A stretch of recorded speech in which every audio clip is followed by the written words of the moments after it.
онцгой өргөн мөндөд үзэгчтэй та бүхэн амралтаа аятухтаа өнгөрүүлж байна уу? Оргил цаг мэдээллийн хөтөлбөрийн 21 цагийн мэдээ эхлэж байна. Мэдээллийн хөтөлбөрт анхаарлаа хандуулна.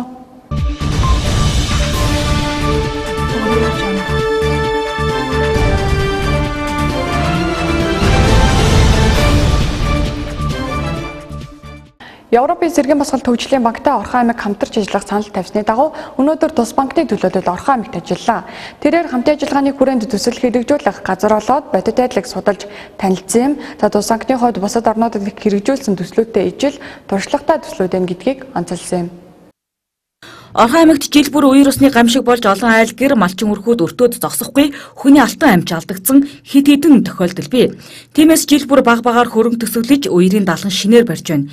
Нийт Эрдэнэт хотод 44.6 км инженерийн хийцтэй үерийн далан хийхэд төсөвт өртгөх нь 22.3 тэрбум төгрөг шаардлагатай ч санхүүгийн их усүр нь тулгамдсан асуудал юм а. Тэгвэл Европын сэргээн босголтын хөгжлийн банктай хамтарч ажилласнаар дээрх зардлыг 50%-ийг эргэн төлөх, 50%-ийг нь буцалтгүй тусламж хэлбэрээр авах боломжтой болно. Мөн байгуулагдаад 42 жил болж байгаа Эрдэнэт хотын инженерийн шугамшүүлжээг шинжлэх зайлшгүй шаардлагатай юм. Тиймээс дээрх хоёр чиглэлд боловсруулсан хоёр төсөл дээр хамтарч ажиллах саналыг Европын сэргээн босголтын банкнд тавьсны дагуу тус банкны төлөөлөл Орхон аймагт ажиллаж байна. Синхрон. Дээрээс нь одоо инженерийн шугамшилжээ гэр оролын захын хороодлууд руу тэлэх ийм одоо хоёр төсөл дээр нийтдээ 30 гаруй орчим тэрбум төгрөгийн төсөл байгаа. Энэ дээр ингээм хамтарч ажиллаач гэж саналыг тавиад ингээд одоо 3 дахь удаагийн уулзалт хурлал болж байгаа. За ерөнхийдөө Монгол улсын төсвийн тухай хуулиар бол бид нар сангийн яамтайгаа тохиролцох хэрэгтэй. Сангийн яам зөвшөөрч ажиллаа өгдөн. За тэр болтол бид нар одоо яг одоо хийгдэх ажлын зураг газар дээрх танилцах ажлуудаа ингээд хийгээд явж байгаа. За Орхон аймаг Эрдэнэт хотын хувьд бол энэ хоёр төслийг хэрэгжүүлэх зайлшгүй шаардлага байна. Нэгдүгээрт нь агаарын бохирдол одоо бид нар Улаанбаатарын араас орлоо гэдэг ийм одоо өвөлдөө бол ялангуяа жаахан хүүт төвтөр бол бид нар нэлээд утаатай болсон. Тийм учраас бид нар захын гэр хорооллуудынхаа гэр хорооллын баг руугаа тэнд ажиллаж байгаа бага орын зуухтай сургууль цэцэрлэгүүдийнхаа одоо ядаж тэр бага орон зуухыг зогсоох. Тэгээ дээрээс нь захын гэр хорооллын айлууд дулаан авах боломжийг бүрдүүлэх чиглэлээр нөгөөх нь мэдээж одоо үерийн талан бол Орхон аймагт 12-оос хойш хүний амь настай холбоотой, эд хөрөнгөтэй холбоотой, эрүүл мэндтэй холбоотой нэлээд их хэмжээний хохирлыг үүсгэж байгаа. За all of our countries of operations, it's to develop help to develop the market economy. Банкны хувьд Эрдэнэт хоттой хамтарч ажиллах хүсэлтэй байгаа. Ялангуяа хот суурин газрын үйлчлэгийг сайжруулах, хүмүүсийн амьдралд тав тухтай байдлыг бий болгох тал дээр хамтарч ажиллах сонирхолтой. Бидний хамтран ажиллах төслийн хувьд энэ хот 60,000 гаруй иргэний амьдрал сайн сайхны авчрах ирээдүй харагдаж байна. Тиймээс ач холбогдол өгч анхаарч ажиллана. Нэмж хэлгээд манай банк зөвхөн зээл олгохоос гадна техник хамтын ажиллагааны дэмжлэг үзүүлдэг. Үүгээрээ тухайн төслийг хэрэгжүүлж байгаа хот суурин газрын хүмүүст институцийн чадварыг дээшлүүлэх тал дээр төлхөө анхаарч ажилладаг учраас банк зээл өгч төсөл хэрэгжсэний дараа тухайн хүмүүс тухайн байгууллагууд нь дараа дараагийнхаа дэд бүтцийн салбарын төслөө доктортой хөгжүүлж хэрэгжүүлж явах боломжтой болох юм а. Европын сэргээн босголтын банк нь зах зээлийн эдийн засагт шилжиж байгаа орнуудад бизнес эрхлэх санаачлах, хувийн секторыг хөгжүүлэхэд дэмжлэг үзүүлэх чиглэлээр үйл ажиллагаа явуулдаг. Одоогийн байдлаар төсөл эхний шатанд явж байгаа бөгөөд шат дараалтаагаар хүсэлтэд сангийн яамд хүргүүлж дэмжүүлэх ажил үлдээд байна. Харин төслийг хэрэгжүүлэхэд нийт 30 гаруй тэрбум төгрөг шаардлагатай. Тэгвэл Европын сэргээн босголтын хөгжлийн банкны Монгол дахь дэд бүтэц хариуцсан тэргүүлэх банкир боломжтой бүхий л нөхцлөөр дэмжин ажиллагаа илэрхийлсэн юм а. Хотын өнгө үзэмжинд сөргөөр нөлөөлж байгаа хаяг самбаруудыг нэгдсэн нэг стандартад оруулах зорилгоор журмын төслийг хотын захирагчийн албанаас боловсруулжээ. Үүний дагуу жишээг 3 самбарыг гаргасан бөгөөд 3-аас 5 сая төгрөгөөр хийх боломжтойг нь аймгийн хэмжээнд нийтийн эзэмшлийн зам талбайд 400 гаруй самбар байгаач 80 орчим хувь нь ямар нэгэн байдлаар зөвшөөрлөгөө аваагүй байгаа юм. Оргил цаг мэдээллийн хөтөлбөр чухал мэдээгээр үргэлжлэн хүрч байна. За Эрдэнэт хотын нутаг дэвсгэр дээр байгаа хаяг рекламны самбаруудыг за яг аваад үзэх юм бол их хвчлэн олон улсын газар буюу хотын төвд за төв зам дагуу байрлаж байгаа юм. Нэгдсэн нэг стандартгүй за 90 мянга энд тэндгүү байгаа самбаруудыг одоо ингээ хотын төв зам дагуу байрлуулснаар за ялангуяа жолоочод анхаарал сарниж осол аваар гарч эрсдэлтэй нөхцөл бол бий болоод байгаа юм. За манай аймгийн хэмжээнд Баян дөр сумын засаг даргын тамгын газраас гаргасан судалгаагаар за нийтийн эзэмшлийн там талбайд 400 орчим самбар байна гэсэн тооцоо судалгаа бол гарсан байдаг. За эдгээр нь 1-3 жилийн хугацаатаагаар хотын захирагчийн албанаас зөвшөөрөл авч тодорхой хэмжээний хураамж төлж за нийтийн эзэмшлийн зам талбайд хаяг самбараа гаргадаг. За гэтэл эдгээрийн бол 80 орчим хувь нь буюу 320 орчим нь ямар нэгэн байдлаар зөвшөөрлөө сургаагүй за эсвэл зөвшөөрлөө аваагүй самбаруудаа байршуулсан байгаа.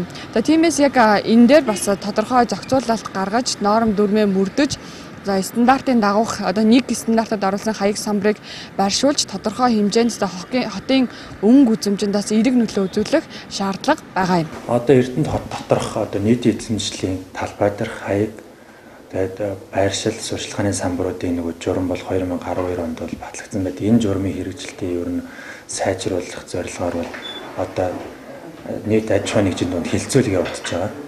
Энэ журмын төслийн хилцүүлэг. Энэ журам маань одоо хилцүүлэг яваад аймгийн засаг даргын зөвлөлийн хурлаар оруулаад аймгийн иргэд хурлаар оруулах, батлуулах тийм төлөвлөгөөний ажил явагдаж. Уг самбарын журмыг дагаад ирэх юм бол одоо нийт бүгд самбаруудын хаяг самбарууд нэг стандарттай болно. Жишээ нь одоо 3.7 урт цагааны удирдах байгаа аж ахуйн нэгжүүдийн самбарууд бол бүгд нэг хэмжээтэй болно гэсэн. Нэг өнгө үзэмжтэй, нэг хэмжээтэй болохоор тэр нэг самбараагүй байгаа нөгөө самбаруудыг бол нэг зэгцэндээ оруулна гэсэн. Тэгэхээр тухайн одоо Монгол хэлний дүрм одоо нэг шинжилсэн дүрмийн өрөөнд бол тухайн хаяг бол зөвхөн монгол хэл дээр байх ёстой. Хаягжилтыг стандартад нийцүүлэхийн тулд монгол хэлний тухай хууль болон хаягжилтын тухай стандартыг нэгтгэн их хэлээрээ хаяг тавих, бүх хаягийг нэг хэмжээтэй болгох ажил хийгдэх бөгөөд нийтийн эзэмшлийн талбайд хаяг хийж байгаа тохиолдолд тодорхой хэмжээний төлбөр төлдөг болох юм. Энэ нь зөвхөн нийтийн эзэмшлийн талбайд үйлчлэх бөгөөд гадаад брэнд худалдааг сүлжээ байгууллагууд нь тухайн нэрийг заавал байршуулах шаардлагатай бол хаягжилтандаа гадаад нэршлиг монгол нэртэй хослуулан оруулж болох юм. Мөн хаяг байршуулах зөвшөөрлийг хотын захирагчийн албанаас аван хотын захирагчийн албанаас эхний ээлжинд үйлчилгээ эрхэлж байгаа аж ахуйн нэгж байгууллагуудад хилцүүлэг зохион байгуулж хаягжилтын загварыг танилцуулжээ. Загварууд бид гаргаж байгаа. Журмаа боловсруулсан. Журам дээр маань одоо ямарын бараа материал цугцлагын рекламын самбар гэх юм. Ямарын хаяг гэх юм. Хэмжээ дамжаа нь ямар байх, ямар төвшөнд байрлуулах юм. Одоо энэ том үйлчлэгээний төвүүд бол нэгдсэн хаягтай. Ингээд энэ бүлгэмийг ингээд ялгаж байгаа юм журам боловсруулагдаад төсөл нь явж байгаа. Хилцүүлэг нь хийгдээ. Тэгээ ер нь энэ том самбаруудаа ялангуяа энэ тэнд тавьчихсан. Замын хөдөлгөөнд саад болцсон. Дэд үтцэн шугамтай ойрхон хийцэн. Одоо тийм төмөр шам болцсон л байгаа шүү дээ газар руу тийм ээ. Тэгээ тэр чи одоо бид нар энэ тэнд шугам шилжээнд аваар осол цааралт дээр гараад байна гэж байгаа зарим нь эдэртэй холбоотой. Ягаад бол доогуура дэд үтцэн одоо дулааны байдаг юм уу цэвэр усны гэдэг юм уу бохирын шугам руу ойрхон хийгдсэн юм чинь доогуура одоо юу үсдэг юм ба шүү дээ. Тэгээд нөгөө үндсэн шугамуд гэмтээдэг. Тэгэхээр эднийг бол одоо зэгцлээл гэж байгаа юм л да. Үйл ажиллагаа явуулж байгаа байгууллагууд нь гадна талдаа хаяг байршуулах зөвшөөрлийг холбогдох байгууллагаас авдаг бөгөөд 1-3 жилийн хугацаантайгаар тодорхой хураамжтайгаар авна. Хаяг самбартай холбоотой журмыг хотын захирагчийн албанаас боловсруулсан бөгөөд хууль зүйн яамд хянуулахаар өгсөн байна. Төлбөр хураамжтай холбоотой журмыг зайлшгүй хууль зүйн яамаар хянуулдаг бөгөөд үүний дарга шинэ журам мөрдөгдөж эхлэх юм. Ойролцоогоор эх сард багтаан журам батлагдах бөгөөд үйлчилгээ эрхэлж байгаа байгууллагууд хаяг самбараа шинжлэх хэрэгтэй болох юм. Маргааш буюу 6 дугаар сарын 16-ны өдөр элсэлтийн ерөнхий шалгалт эхэлнэ. Орхон аймагт элсэлтийн ерөнхий шалгалтыг энэ жил шинэ технологиор зохион байгуулах юм. Ингэснээр энэ хичээлийн жилдэд төгсөгч 1300 орчим хүүхэд оноо дүнгээ тухайн өдөртөө шууд сонсож мэдэх боломжтой болж байна. Маргааш эсэлтийн ерөнхий шалгалт эхэлнэ. Орхон аймгийн ерөнхий боловсролын сурагчид шинэ технологиор эсэлтийн ерөнхий шалгалтаа өгнө. За боловсролын салбарт ийм шинэ технологи нэвтэрч байгаа нь цаг хугацаа хэмнэж хардалт сэрдэлт гэх мэт олон зүйл ард үлдэнэ гэдгийг мэргэжлийн байгууллагууд үзэж байгаа юм а. Энэ хичээлийн жилийн эсэлтийн ерөнхий шалгалтанд нийт 1427 шалгуулагч бүртгүүлснээс энэ оны төгсөгч 1293, өнгөрсөн оны 131 шалгуулагч бүртгүүлсэн байна. Шалгалтын материалыг шууд газар дээр нь засч дүнг гаргахаараа бусад аймаг орон нутагт болж байгаа эсэлтийн ерөнхий шалгалтаас онцлогтой юм а. За 17-18 эсэлтийн төгсчийн чанарыг бол жил болгоны эсэлтийн ерөнхий шалгалт хэмжиж ястаа. Энэ жилийн одоо эсэлтийн ерөнхий шалгалт 4-р сургалт эхлэх гэж байна. За энэ эсэлтийн ерөнхий шалгалт манай аймагаас 1419 хүүхэд бүртгэгдсэн байна. За энэ жилийн эсэлтийн ерөнхий онцлог гэхээр улсын хэмжээнд 2 аймагт бол шууд газар дээр засаад дүнгийн гаргахаар одоо ийм төлөвлөсөн байна. Манай аймаг ховд аймагт энэ ажлыг хийн 20 хүртэл үргэлжлэнэ. Үүний дараа одоо өдөрт хүүхдүүдийн одоо стимул шалтгаалсан дүнг гаргаад авах ийм одоо болцтой болж байгаа. Шалгуулагчид шалгалтанд ирэхдээ дараах 4 бичиг баримттай ирнэ. Үүнд бүртгэлийн хуудас энэ онд ерөнхий боловсролын сургууль төгсөж буй шалгуулагч нь бүртгэлийн хуудасаа хэвлэн авч сургуулийн захирлаараа гарын үсэг зурулж, тамга даруулж баталгаажуулна. 2018 оноос өмнөх оны шалгуулагчийн бүртгэлийн хуудас нь QR кодоор баталгаажсан тул шууд хэвлэн авна. 2-т суудлын хуваар, 3-т иргэний үнэлэх болон түүнтэй адилтгах баримт бичиг. 4-т бүрэн дунд боловсролын гэрчлэгээ болон түүнээс дээш боловсрол эзэмшсэнийг гэрчлэх баримт бичиг бүрдүүлэн ирнэ. Амьгүй жирэмслэгт буюу өсөлтгүй ураг тээх тохиолдол сүүлийн жилүүдэд Монгол оронд нэмэгдэж байна. Яг ийм тохиолдолд Орхон аймагт 2017 онд 15 бүртгэгдсэн байгаа. Эдгээр нь өөр нөхцөл шалтгааны улмаас бий болдог бөгөөд за үүсгэгч их үүсвэрүүд нь хувьсан өөрчлөгдөж байгаа гэдгийг эрүүл мэндийн байгууллагын анхааруулж байна. Орхон аймгийн хувьд эхийн эндэгдэл сүүлийн 3 жил дараалан гараагүй нэрээ эндэгдлийг 3-аас 4 дахин бууруулж их нэрээ эндэгдлийг бууруулсан амжилтаар улсад дээгүүрт ордог юм. Гэсэн ч амьгүй жирэмсэлт буюу ураг өсөлтгүй болох тохиолдол сүүлийн жилүүдэд нэмэгдэж байна. Тодорхойлбол 2017 онд Орхон аймагт яг ийм тохиолдол 15 бүртгэгдсэн. Эдгээр нь өөр нөхцөл шалтгааны улмаас бий болдог бөгөөд үүсгэгч их үүсвэрүүд нь хувьсан өөрчлөгдөж байгаа гэдгийг эрүүл мэндийн байгууллагын хэлж байна. Ялангуяа тоорч зэрэг элдв вирусын гаралтай халдварт жирэмсэн эмэгтэйчүүд өртөж ураг амьгүй болох тохиолдол их байгаа. Ерөнхийдөө өсөлтгүй ураг тэг хэд хэдэн нөхцөл шалтгаан байдаг ч дийлэх хийг нь вирусын халдварууд эзлэж байгаа юм. Хүчин үүсгэж ням бактери вирусын төрөл бусад бүтэц юмд нь бас өөрчлөгдөж байгаа. За үүнтэй холбоотойгоор бол тасралтгүй эмчнэр суралцах шаардлагатай. Өнөөдрийн хувьд бол анагаах ухааны их сургуулийн 15 багш ирж бас биднэрт хичээл заах гэж байна. Сүүлийн үед бол ер нь амьгүй төрөл, дутуу төрөлд өсөлтгүй болох ийм тохиолдлууд бол нэмэгдэх хандлагатай байгаа. Энэ ихэнхдээ бол тэр халдварын гаралтай гарлын улмаас энэ тоонууд бол нэмэгдэж байгаа. За жишээлх юм бол жирэмсний одоо тоорч халдвар гэдэг. Энд бол одоо бүх сая би хэлсэн жилэн тэр хамгийн гол нь тэр халдвар байна. Өөрийн халдвар, өөрийн халдвар байна. Тэгээд нэг бэлгийн замын халдвар байна. Энэ бүхэнтэй холбоотойгоор бол тэр амьгүй төрөл төсөлтгөөд болох шалтгаанууд бол мэдээж гадны хүчин зүйлүүд бас нөлөөлж байгаа тийм ээ. Нийгэм биологийн хүчин зүйлүүд бас нөлөөлж байгаа. Гол шалтгаан нь бол халдвар гэдгийг бол хүмүүс ойлгож мэдэх ёстой.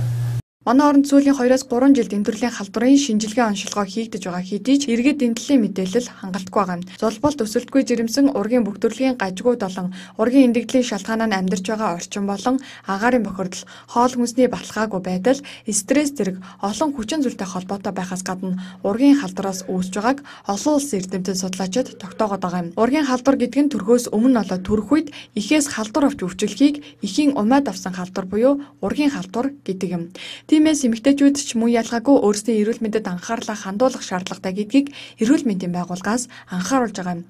Эрүүл мэндийн байгууллагын зүгээс эдгээр халдварыг үүсгэж байгаа үүсгэгчид төрөл хэлбэрийн хувьд хувьсан өөрчлөгдөж байгаа учраас эмчилгээний арга хэлбэр нь орчин үеийн ангаахын төрөл хэлбэр рүү шилжиж, эмч мэрэгжилтнүүдийг сургаж дадлагжуулах хэрэгцээ шаардлага тулгарч байгаа юм. Хамгийн гол нь эмэгтэй хүн одоо тохиолдоод байгаа энэ айхтар хүндрэл юунаас болохоор эхийн эрүүл мэнд өөрөө хэлэх юм бол жирэмсэн байхдаа одоо жирэмсэн байхдаа биш жирэмслэхээс өмнө одоо гэн өөртөө анхаарал тавиад эрүүл ихээс л эрүүл хөөхөд төрнө. Тэгэхээр их мэн өөрөө эрүүл биш байна гэдэг юу гэдэг өчнөөх цагаан юм гаргаалахад яваал гэдэг цагаан юм гарах ёстой юм шиг яваад л байдаг масокын шинжилгээгээл өгөөд л байдаг. Тэгээ өөрийгөө эрүүл бас өнөөдөр ямар их халдварууд их байна гэж санаж байна. Дээр үед бол бид нар бол альва өвчин үүсгэгчийг цөөхөн тоон би ч гэсэн өөрөө сурч байсан оюутан байхдаа нэг хэдхэн стафилококк, стрептококк гэх цөөхөн юм байсан бол одоо нөгөө тоорч халдвар, цитомегала вирус, уреплазм, микоплазм энэ үүсгэгчийн тоо бол хязгааргүй байсан. Юм хөгжих хэрээр нөгөө талд юм хөгжил идэм байна л да. Тэгэхээр тэр болгонтой илэрч байгаа тэр шинж тэмдгүүд юу бас нэг одоо заавал илэрдэггүй байхгүй юу? Энэ мэтчлэн ангаах ухаан өвчин үүсгэгчид хувьсаа өөрчлөгдөж байгаа нөхцөл орон нутгийн эмч мэрэгжилтүүд хоцрохгүй суралцахаас гадна дадлагдчих хэрэгтэй. Гэтэл орон нутгийн эмчнэр ачааллахтай ажилдаг за нэг эмч чөлөө авахд орлож ажиллах хүн ховор эдэг зэргээс хамааран тэр бүр Улаанбаатар хотод мэрэгжилт дэвшлүүлэх боломжгүй юм. Манай аймгийн тухайд бүсийн онцлог амжилтгийн төвийн төрөх тасганд 6 эмчтэйгээр ажиллаж байгаа бөгөөд 2017 онд 2620 их амарцсан нь бусад орон нутагтай харьцуулахад 100-аас 150-аар өссөн үзүүлэлттэйгээ. Тиймээс бүсийн онцлог амжилтгийн төвийн төрөх тасгийн оронтойг нэмэх саналыг холбогдох байгууллагт хүргүүлсэн байна. 2017-оос 2018 оны хичээлийн жилд 24 ерөнхий боловсролын сургуулийг 1300 орчим сурагч төгсөж байгаа. Эдгээр төгсөгчдөд ББ номын цуврал зохиогч Батэрдэн хар цагаан ботой бэлгэлэхээр болсон байна. Энэ онд Монгол Улсын хэмжээнд ерөнхий боловсролын сургуулаа 43846 хүүхэд, харин ихтэй сургуулаа 34700 оюутан дүүргэж байна. Үүнээс Орхон аймагт ерөнхий боловсролын сургуулийг 1300 орчим сурагч, мөн шинжлэх ухаан технологийн их сургуулийн харьяа отгон бэлгийн нэрвэмжит технологийн сургууль, мөн Монгол Улсын их сургуулийн орхон салбар, маргад их сургуулийг оюутнууд төгсөж байна. Тэгвэл жигүүрээ дэлгэж буй нийт ерөнхий боловсролын сургуулийн төгсөгчид болон амьдралын гараагаа эхлэж буй нийт оюутнуудад ББ номын зохиогч Батүлзийн Батэрдэн Баяр хүргэн ББ цувралын гутгаар бот хар цагаан ботыг үнгүй бэлгэлэхээр шийдсэн байна. ББ цуврал номын 1-р бот үг ухаан төрүүлдэг, 2-р бот ухаарал нэрээр хэвлэгдэн гарч номын сүлжээ дэлгүүрүүдээр худалдаалагдсан олон нийтэд хүрээд байна. Тухайн ном нь 10,000 төгрөгийн үнэтэй худалдаалагддаг бөгөөд тус цувралын хар цагаан нэртэй гутгаар ботыг 2018 оны 6 дугаар сарын 15-наас эхлэн Батэрдэн цэг эмэн сайтаас үн төлбөргүй татан авч унших боломжтой болж байна. Гар утаснасаа татан авч уншихыг хүсвэл Play Store болон App Store Батэрдэн гэж бичин хайж түүний аппликейшнээс үнгүй татаж аваарай. Тус номын зохиогч Батүлзийн Батэрдэн хэлэхдээ амьдралын их талаад хөл тавьж буй дүү нартаа өөрийн оюуны бүтээлээ үнгүй хуваалцаж буйдаа баяртай байна. Миний бичсэн үг залууст ухаарал, урам зориг, эрч хүч өгөх болтугай хэмээн илэрхийлжээ. Оргил цаг мэдээллийн хөтөлбөр захин мэдээгээр үргэлжлэн хүрч байна.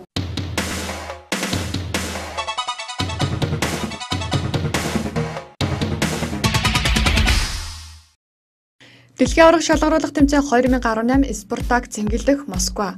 Оросын албаны улсын нийслэл Москва хотын борон хойд зүгт байрлах Спартак цэнгэлдэх анх 2014 онд ашиглалтанд орсон ба 43298 хүний судалтай. Зөвлөлт холбоот улс болон Оросын албаны улсын аваргын цалыг 22 удаа хүртсэн Спартак багийн цэнгэлдэх болох Открытый аренаг хөлбөмбөгийн дэлхийн аварга шалгаруулах тэмцээний үеэр Спартак хэмээн нэрийдгээр шийдсэж. 2014 он хүртэл Спартак багийнхан дөөрийн гэсэн цэнгэлдэх байгаагүй учраас тэд Лужники, Локомотив, Динамо зэрэг Москвад байрлах хэдэн цэнгэлдэхэд ээжлэн тоглодог байжээ. Түшин ногийн хуучин нисэх онгоцны талбайн дэргэд байрлах Спартак цэнгэлдэх 2014 оны 9-р сард хөлбөмбөгийн анхны тоглолтоо зохион байгуулжээ. Спартак цэнгэлдэхийн гадна тал хэдэн зуун алмаз эрдэнэсээс бүрдэх зүйлт мэт харагдана. Ромбод Спартак багийн албан ёсны өнгө болох улаан цагаан өнгөөр алаглах ба тус цэнгэлдэхэд тоглох өөр бусад багуудын өнгөөрч хувирах боломжтой. Тус цэнгэлдэхийн бүтээн байгуулалтанд анх 12 тэрбум рубль буюу 192 сая ам.доллар зарцуулна гэж байсан ч эцсийн үр дүнд 17 тэрбум рубль буюу 272 сая ам.доллар зарцуулсан юм.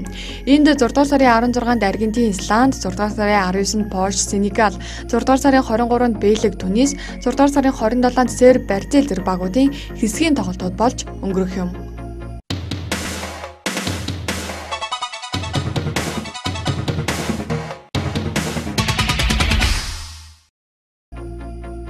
Хүмүүсийн IQ буурсаар. Эрдэмтдийн хийсэн судалгаагаар хүмүүсийн IQ өнгөрсөн хэдэн 10 жилийн турш тасралтгүй буурч байгааг нь үүнд хүрээлэн буй орчны нөлөө хамгийн ихээр нөлөөлж байгаа юм. Норвегийн эрдэмтэд 1962-оос 1991 онд төрсэн норвегчүүдийн IQ-г судалсан ба 1962-оос 1975 оны хооронд төрсэн хүмүүсийн IQ 10 жил тутам 3% нэмэгдэж байсан бол 1975 оноос хойш төрсэн хүмүүсийн IQ тасралтгүй буурж байсан болохыг тогтоожээ. Норвег дахь эдийн засгийн судалгаа шинжилгээний Рагнар Фришийн төвийн ахлах судлаач Оля Рогбергийн хэлж байгаагаар Дани, Их Британи, Франц, Нидерланд, Финланд, Эстони зэрэг улсад хийгдсэн ажилд адил төстэй судалгааны үр дүнд хүмүүсийн IQ буурж байгаа хандлага мөн л ажиглагдсан байгаа юм. Боловсролын тогтолцооны өөрчлөлт, мэдээлэл харилцаа холбоо, хоол хүнс, ном сонин, баг унших, захин орчинд олон цагийг өнгөрүүлэх гэх мэт шалтгаанууд нөлөөлж байна. Тэрээр хүмүүсийн IQ хэсэг хугацаанд нэмэгдэж бас буурж байгаа нь хүрээлэн буй орчны нөлөөтэй холбоотой гин. Үүнд удамшил ямар ч хамаагүй. IQ багтаа хүмүүс ухаантай хүмүүсээс илүү олон хүүхэдтэй болоод байгаа болохоор хүмүүсийн IQ багасаад байгаа юм биш. Үүнд ямар нэгэн нэгэн байдлаар хүрээлэн борчим нөлөөлж байна. Учир нь бид нэг гэр бүлийн гишүүд хоорондын аягүй зөрүүтэй байгааг ажигласан хэмээн ярьсан юм. Хүрээлэн борчны нөлөө нь боловсролын тогтолцооны өөрчлөлт, мэдээлэл харилцаа холбоо,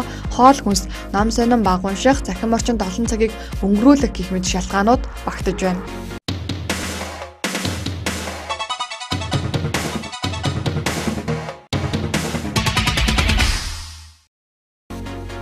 Дональд Трамп хойд солонгосын цөмийн зэвсгийг аюул байхгүй болсныг зарлав. Өчигдөр орой Америкийн нэгдсэн улсын ерөнхийлөгч Дональд Трамп эх орондоо газардмагт хойд солонгосын цөмийн зэвсгийн аюул гэж ойлголт байхгүй болсныг Твиттер хуудсандаа зарласан байна. Тэр урт аяллаас дөнгөж газардаа байна. Миний ажлаа авч байсан өдөртөө өнөөдрийг харьцуулбал бүх хүн айх аюулгүй боллоо. Одоо хойд солонгосын цөмийн зэвсгийн аюул гэж ойлголт байхгүй болсон. Ким Жонг Унтай хийсэн уулзалт маш сонирхолтой, маш эерэг үр дүнтэй боллоо. Хойд солонгосын ирээдүй сайхан харагдаж байна гэж бичсэн байгаа юм.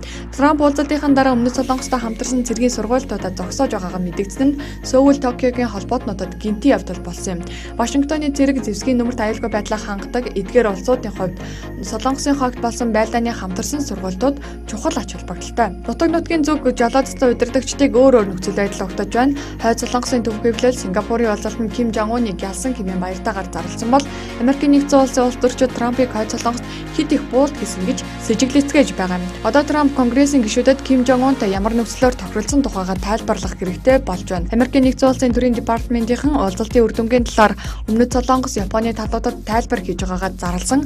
Төрийн нарийн бичгийн дарга Майк Помпео удахгүй Бээжинд зочилж Трамп Кимийн уулзалтын үр дүнг Хятадын эрх баригчдад танилцуулна гэж мөн мэдгдсэн байна.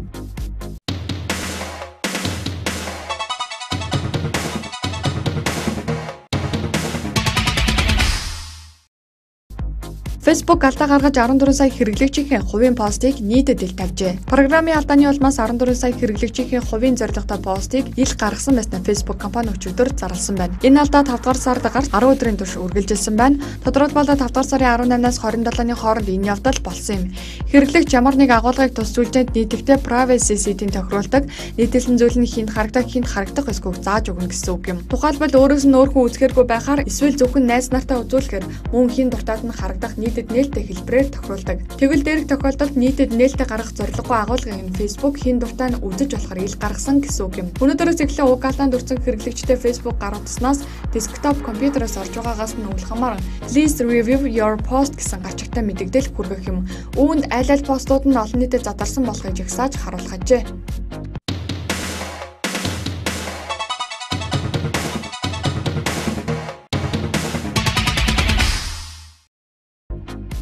Алтан хайлс Independent кино наадмын ялагчид тодорлоо.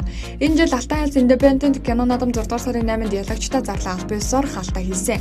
Алтан хайлс Independent кино наадмын сонголтын хороо 56.514 киноноос 31 байвын киног уралдаанд хэсэгт сонгосон билээ. Шилдэг олон улсын баримтат кино төрөлд Марина Ивалена Каракана Түлшний нүр, шилдэг Монгол баримтат кино тусгай шагналын ялагч бүтээл Батуулгын гантуудах сүмбэр, шилдэг олон улсын экспериментал кино төрөлд ялагч бүтээл Michael Lyons кино давтамж 31 Шинсэндо, шилдэг Монгол экспериментал кино төрөл ялагч бүтээл Эрдэнэ очрын отгон эрдэнэ замсгал, шилдэг олон улсын хүүхдийн кино төрөлд ялагч бүтээл Шимпэйшин Янхад инлүү, шилдэг олон улсын хүрнэл кино төрөлд ялагч бүтээл Роман Люби Гаханод, шилдэг Монгол хүрнэл кино төрөлд ялагч бүтээл Гантуулгын номин Түлхүүр, сонголтын орны шагналын эзэн бүтээл Цагаан цоожийн галсандарч Хөл нүцгэн, Алтан хайлс дээд шагналын эзэн Оливия Мажис Майн баяр. 7 хоногийн турш зохион байгуулагдсан Алтан хайлс Independent кино наадмын ялагчид тодорч хаалтын үйл ажиллагаа болсноор 90 хон хүртэл өөрсдийн киногоо бүтээх боломжийг бүх зал найруулагч бүтээлчдэд алгаж байна. Мастер классууд болон шилдэг кинонуудыг үзэж сонирхсан хүн бүхэн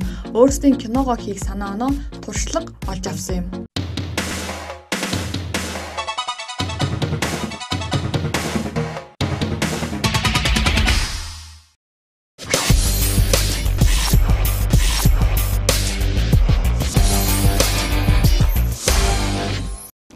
Оргил цаг мэдээллийн хөтөлбөр чухлыг шударгаар шуурхаа хүргэлээ. Мэдээллийн хөтөлбөрийн төгсгөлд цаг агаарыг мэдээллийг хүлээн авна.